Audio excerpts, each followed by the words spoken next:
what we want to take just a minute today is to stop, again, out of the Christmas story and look at the greatest love story probably ever, and that is God's love for us, number one. Mm-hmm. But also, I think that it's easy for us to miss out. Here was a middle teens young lady named Mary and her engaged husband, Joseph. This is a real couple. Yeah. And, man, what happens is Jesus is coming to earth. Who began their relationship with like a bang. They were real people just like you and me and Eric, and just, they had emotions, they had feelings, they wondered, they were stressed.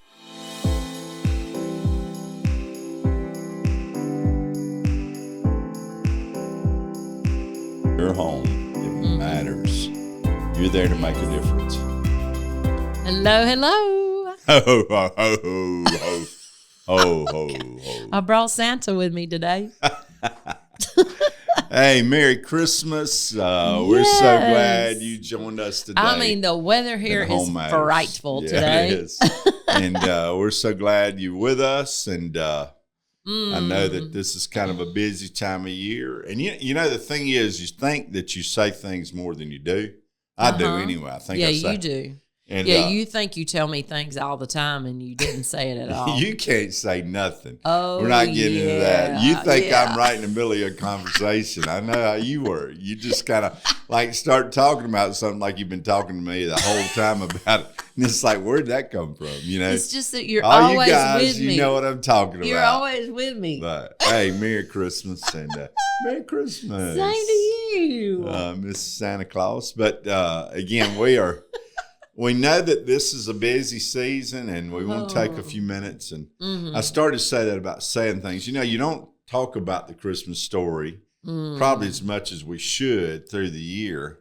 That's true. Man, what a story, right? I God love it. came to this earth as a baby. I mean, you hear it talked about just the greatest love story. Yeah, and it is. It is the greatest love story. I mean, I don't know. I just feel like the older I get and the farther along I get, maybe the story is just that much better. Yeah. I don't know. It's just when you think about all that Jesus did, all that the Lord's done. Isn't it amazing, all the glory and the rejoicing and the splendor and the beauty and the innocence, all of that happened that first Christmas still is transferred even today.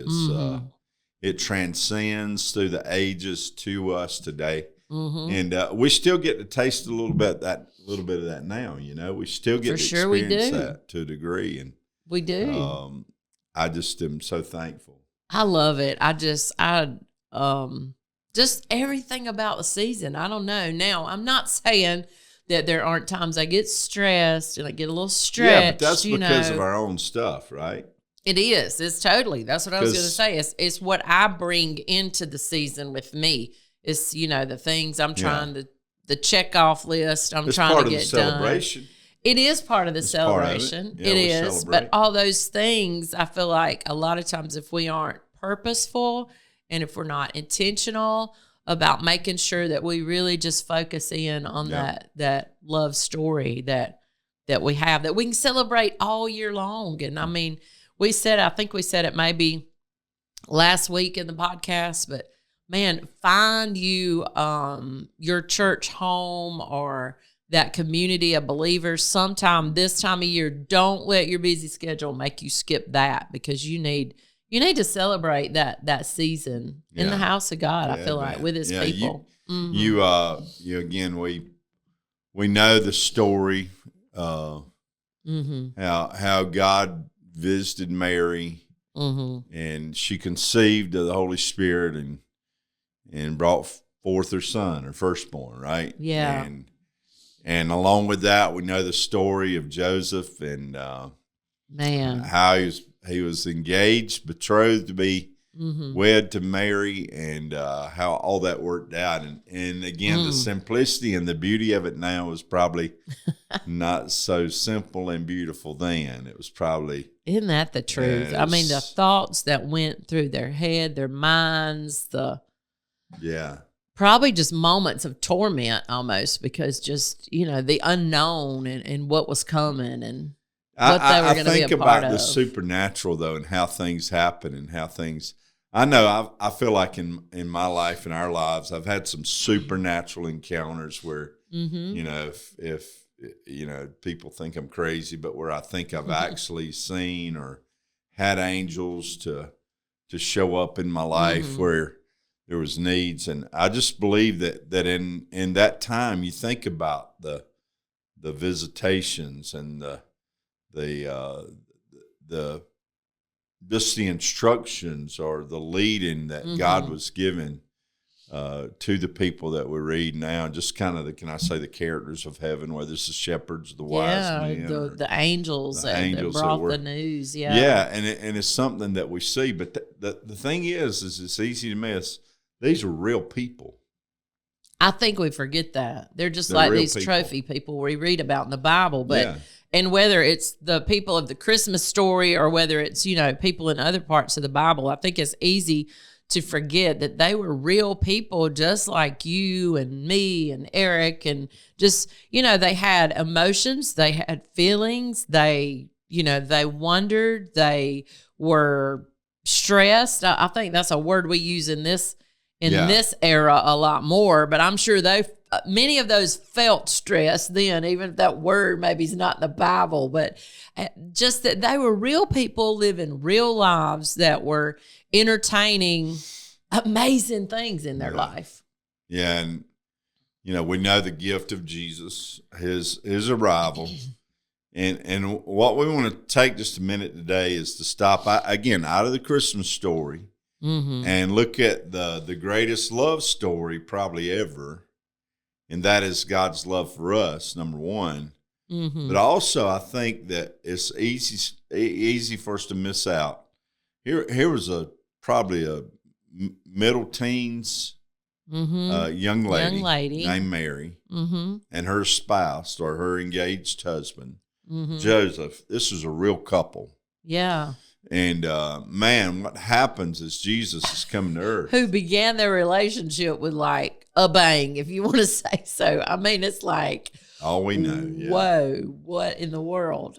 But again, I can imagine all they went through, and you think, man, we've gone through a lot.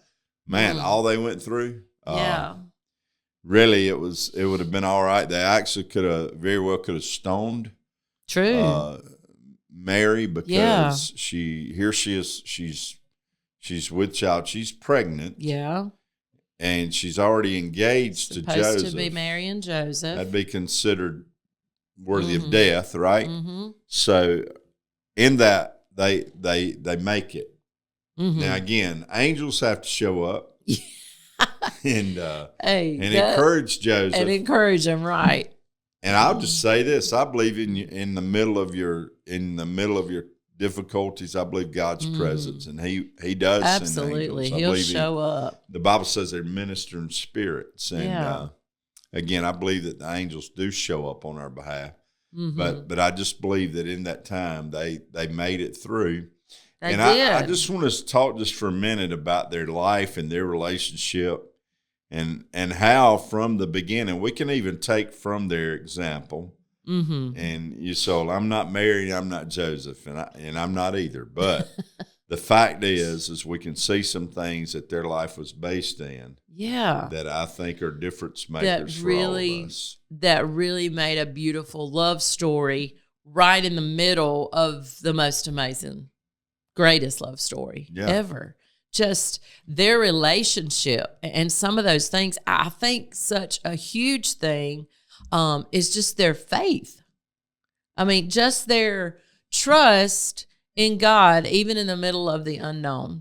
I mean, like, what is going on here? Like Joseph, like what you're what? You know, my grandkids have the little animated movie, The Star.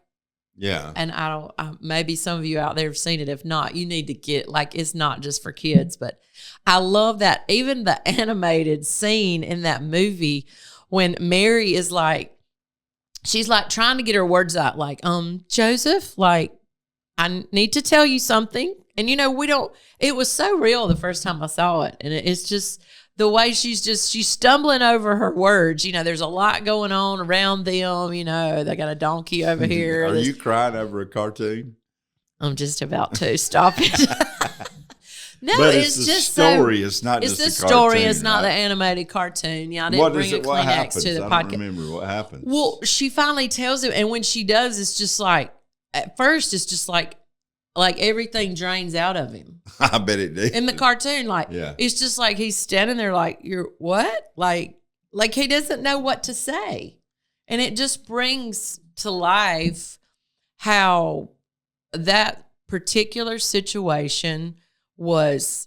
I mean, I can't even imagine how tough, but in their faith together, their love of God, their listening to what the angel said, their obedience, even in the unknown. They had to just step out in a place. I mean, they had to trust God. And as again, a couple. I think that together. As a couple, you're talking about a love story. There's a place where our faith, our trust, our belief in God and his purposes and his work in our life, that I think that's always in play. And I think as most of you listening are followers of Jesus, your faith is in the Lord. And again, we just encourage you to allow that man, you talking about having to trust. Yeah. I mean, I'm sure that they both had to stop at times and think, I must be losing my mind. Don't you know? I mean, they're like, wait, did an angel really say that to me? Like, how many times did Joseph have to back up in his mind to that moment and say, but the angel said. But look, though, you mentioned Joseph. Here's another thing I want us to see. Look at Joseph, how he stepped in this relationship, how he stepped in. Again, he recognized this thing was of God, that she's with child, and God is actually up to something in their life. And you see that begin. And Joseph moves and he protects her. The Bible says that he took her and he hid her. Yeah. He covered her. He protected her. And I think, man, what a great picture there of a husband. He could have, you said he stepped in. He could have stepped out. Easily. From a human standpoint. Yeah, and would have been nothing wrong with that. Like in their time culturally, like you said it earlier, she could have been put away. And he stepped in because he had, and so important, both of them, their faith in God, but they had an intimate relationship with the Lord together, each individually before they had an intimate relationship together. So that, he had that trust in God. And because of that, he took his role that God said, hey, this is what you got to do, Joseph. Got to man up. It's not going to make sense to anybody out there, but. And I don't want in any way to say this in a way that I take away any honor. But Mary is deified by some, and again, we know that she's a woman. She's chosen. She's selected by God Himself. Yes. She even says, I found your favor. Yeah, she's favored. But I'd say that Joseph, he should have at least gotten a trophy or something. I mean, Mary does carry this child, but for him to step in, that's right. I think that is based and rooted in the fact that his love for her. Yeah. Again, obedience, right? He's trusting God. He loved God, but the fact is there had to be a place in his life he loved her. He was committed to her. He was committed to her, and he loved her when, by the world's standard, by cultural standards, she was very unlovable. Yeah, she would have been very unlovable. Well, we talk about love a lot of times being more than just the feeling. Oh, yeah. Love is commitment to somebody's good. And he was committed. And he was committed to her good, right? Yeah, I love it. And what I think about Mary in this love story, she allowed Joseph to lead. I might get in trouble here. Well, that's good for marriage, isn't it? Don't turn the radio off right now, or don't cut the YouTube flow. But she submitted to Joseph and allowed him to lead, allowed him to protect and provide for her, allowed him to cover her, and, make some decisions along the way. He made the decision, hey, we're going to Bethlehem. this is not going to be easy. I know you're pregnant, but girl, we're getting on this donkey and we're taking off. First he took off to Egypt, remember? True. Again, he's running, he's fleeing, they take off, and she's with child, and then they come back, and again, here they are at this place, and she's looking for a place to be born, and again, I just know that. I mean, I feel like God had a little rebel spirit right there with Joseph. If I'd been married, I'd be with child. Yeah, I'm like, a donkey? Again, I mean, please. They flee. They go to Egypt after the baby's born. But again, they have to travel to Bethlehem for the census. To start with, yes. Yeah. Either way, my point is they're traveling at an inconvenient time. Exactly. Not by plane. Right. Not by Land Cruiser, but by a donkey at best. Donkey. Right? Yes. So again, he's leading her. I didn't like to ride in the truck over a railroad track when I was pregnant, and she's riding a donkey down a dirt road. Here's the thing, Joseph, though, a couple of times he's warned in a dream, right? Mm-hmm. He's told. But Mary has to submit. Boy, this will go a long way. She has to trust him. She has to trust him. She has to submit herself to what he has heard. Yeah. And again, it doesn't say, I don't know that maybe she had a dream too. It doesn't say that, but she had to submit to what Joseph was saying. Yeah, was God. Yeah. I've been like, God's saying this. God did not. He did not tell you that my baby was going to be born in a animal trough. In a manger. I don't think God said that. I mean, this is the Son of God. Like, you telling me that the Son of God is going to be born and me put him up in a trough. He did his best, though, huh? He did his best. I'm just it's saying. all they could do in He the did moment. his best, but I know y'all got to go watch A Star. All the pictures from The Star keep going back in my head. Gosh. We're going to watch A Star tonight. But the reality is there is a great picture there, though, of a marriage and this relationship. Again, these are real people. Mm-hmm. And again, there's things that they are encountering that are beyond our humanity. I mean, again, that man, it does not make sense. Again, he's covering her. He's protecting her. He's committed to her. He loves her. Mary is given up. She's submitted. She's given herself, and she's even trusting him. Her child. Again, I think she's coming under that cover, if I can say it that way. I believe that. She's coming under that cover. That's the great thing about submission, by the way. There's a cover in there. But again, it is something that we see in their relationship that, man, it is tough to even begin to comprehend what they went through as people. Exactly, what they were thinking. And they're a couple. Yeah. You think you go through stuff in your home, in your family, your marriage. I don't know. I don't know that what you've been through is what they're going through. Next thing, real quick, that I think we can see is they did life. They were doing it together. They were a team. I love that. A team. Go ahead. No, you go. No, I was just saying that. I think sometimes when the troubles come and the trials and when life is not easy, that is an easy time sometime when we kind of pull away from each other, I feel like. But in their tough times when things were not easy, they did exactly what I think we have to do as a couple. They came together and they realized, hey, as a team, we're doing this together. And not only this, what we're going through right now, in the birth of Jesus, but even in parenting him, they did that together. Well, we see that example of Jesus. Again, they're doing this thing together. And I think a great example of that is the story of Jesus being left behind. He's left behind in the temple. Yeah, he's 12 years old by this time, and they've been back to Jerusalem for Passover, and they're traveling by a band evidently, and after they're on a journey 3 days, it's where Jesus back toward home. They recognize. Did you get the boy? I didn't get the boy. Yeah, I've been left in church, by the way.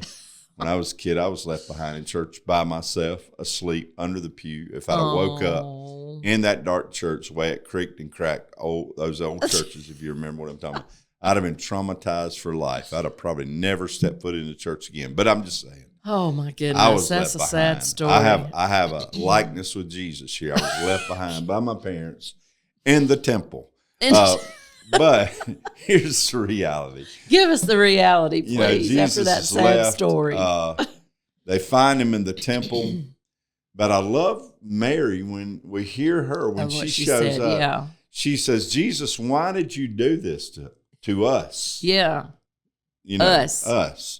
She said, because your father and I have been worried. We've been anxious as to where you were. Mm-hmm. And I think that that's a great example to us. I think that's a great picture there of a couple that's saying, this is us. Yeah. You're dealing with us. You're not dealing with him or me. That's so good. Mama or daddy. Come on, Mama and Daddy. You're dealing with us here. Team. So they did life together. Again, I think that's something that is, again, a great picture of the love, the commitment, the story of their life that you can kind of read between the lines. Yeah. That you see. And I would encourage you as a couple, as family, you got to do it together. Absolutely. You got to do this thing together. And again, you're a team. And then this last piece real quick. Yeah. And I think is a huge piece. You think about their marriage relationship, and I think sometimes in all the story of Christmas itself, although we know it, I think we forget that they were a married couple. Yep. They had intimate relationship. Okay. Jesus was born of the Holy Spirit, but they did have other kids. That's later. Right. There was intimacy in their life, that there was time where evidently they came together. Yeah. And so we see that they're not only together in raising Jesus, and they're not only a team and, maybe getting him to the temple and taking care of him as their parents, but they have an intimate relationship themselves with one another. What a love, right? Yeah. What a love story in their commitment to one another. Again, it is evident that they had a marriage relationship that was productive, and that we know that Joseph was involved in Jesus' life, and we don't know a lot about him outside of what we just have in the few stories, but again, we do know this, that evidently Mary was receptive in every way to him. Yeah. He was not just a pawn that was being used as just to be a man, father to be a Jesus. father, earthly father. But again, they had a love relationship. And again, that commitment, the commitment that we see, that's the thing about a love story. That's right. It's not always just about beautiful scenery. I watch all this stuff nowadays on TV, and I always say it's the bachelor dilemma. Bachelorette dilemma that has been presented. All these beautiful spots for the love stories to be told. But you know what? Love stories are found in the nitty gritty. That's right. In the tough days of life, in the ugly spots. Yeah, in the when it's difficult. That's where love shows up. That's where you're committed through the processes, the difficulties, the challenges, the adversity. That's where love's found. Boy, man, you're talking I about love that love story. Yeah, right in the middle of the greatest love story of Jesus coming, you see the love story of this husband and wife. I know, we got to get out of here. Hey, Merry Christmas. Do Christmas things. We got really one more podcast before Christmas. Yeah, for Christmas we're Eve. 2 weeks away today from Christmas Eve. So man, we got to get out of here. Got to go do some stuff. We want you to have a wonderful Christmas season. Hey, remember we've got the we mentioned this last time. We've got the Marriage Matters Getaway coming up. Go register. Homematters.family. You can go find out about that. And here at Beach Springs Church, beachsprings.org, we've got a Christmas spectacular coming up. Love you to be a part of that. Man, some incredible music. Yeah. And you don't want to miss that. It's the weekend before Christmas. Yep. So check that out. We'd love to be a part of that. But love you so much. Hey, Merry Christmas. And remember, it matters. It matters. Yep. See you next time. Bye-bye.